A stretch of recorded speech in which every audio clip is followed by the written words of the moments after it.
There hasn't been an update in a while. I apologise for that. I have been quite busy in my other role speaking for the trees, but I did just want to take some time very quickly to acknowledge, even though I am a day late, that yesterday, the 28th of May, was International Blood Cancer Awareness Day.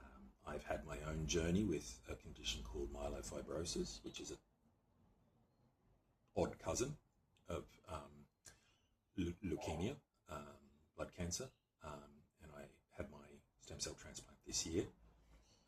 And I thought what I might be able to offer is four ways that you can help someone who is going through cancer treatment, is going through a stem cell transplant, is recovering from a stem cell transplant, whether you know them, whether they're someone you care about, whether they're someone you know and don't care about, or someone you don't even know. There is a lot that you can do, and not, they're not grand gestures. They're small things. So number one, be a donor. Just because you register to be a donor doesn't mean you will be a donor. The chances of finding a sibling-matched donor are 1 in 4 for each sibling. So straight away, that's not great odds. The chances of finding an unmatched donor are up at the lottery level odds. And that's why it's a numbers game. The more exotic, or shall we say mixed heritage that you have, the more likely it is to be very difficult to find an unrelated donor, because we're talking genetics and there's lots of things at play there. So the more people you have on the donor registry, the better. You may get a call, you may not get a call. When you get a call, you can still say no. You don't have to do it. But by being on there, it's at least giving someone an opportunity down the track. You might be on, generally they ask for people between about 18 and 35. You do a mouth swab, you send it in, it stays on the database. What I'll try and do is I'll link all of the different organisations that seem to manage it worldwide. In Australia, it's the Australian Bone Marrow Donation Registry, and you can go onto their website and you can find out all about it. So that's number one. Number two, give blood. People going through treatments, people going through stem cell transplants, people recovering from treatments need blood. When I had my bone marrow transplant, they basically blitzed the bone marrow makes the blood. So I wasn't really producing any blood at all. So I needed transfusions of reds and some platelets. Reds so that I had some oxygen running around my body, and platelets so that I didn't bleed to death if I picked my nose a little too vigorously, or dropped something on my toe and developed a massive bruise. So it's really, really important. If you can donate, please donate. Could be a friend, could be family, could be a stranger. It will make a huge difference during that period. So that's number two. Number three, connection. Being in hospital is boring. You feel like crap. You feel alone. You feel like the world is passing by out there while you're sitting in there doing very little. Connection doesn't have to be massive. I know it's like, well, what do I say? Like, I know you're going to feel like crap. Well, yeah, we are, but that's fine. Some days we don't.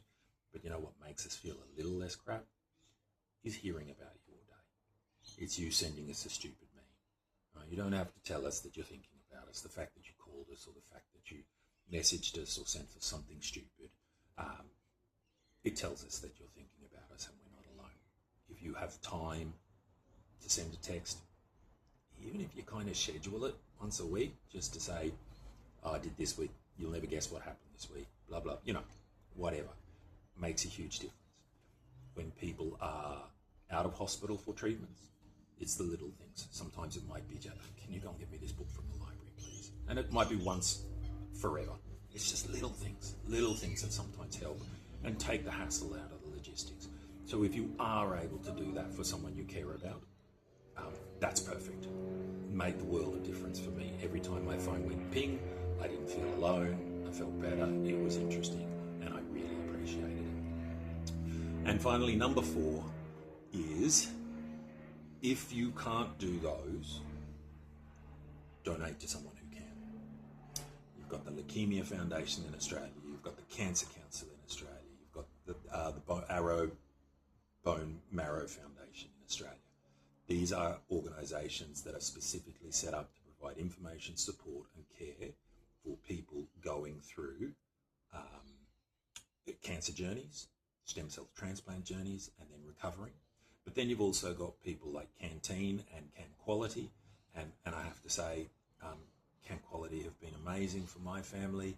They made available a camp for them to go to. I wasn't able to go, but the kids and Joanne would have been able to go. Unfortunately, Eva got sick in the week leading up, and so you don't want to take that into a close quarters of a whole bunch of people who are immune deficient because of their chemotherapy. So, but, you know, we told them, they were like, that's fine, we'll see if we can get someone else in, and we'll have another camp later in the year, and you come along, and that's fine. And then about 2 weeks later, they still got their care package. A bunch of shirts, lanyards, games, toys, things that they would have got if they'd gone. And just having someone else to give you a break. You know, they were going to do a kids program. Joanne was going to go and get to do puppy yoga and maybe just go and have a cup of coffee by herself, because she didn't pull double time. She pulled quadruple time while I was in hospital.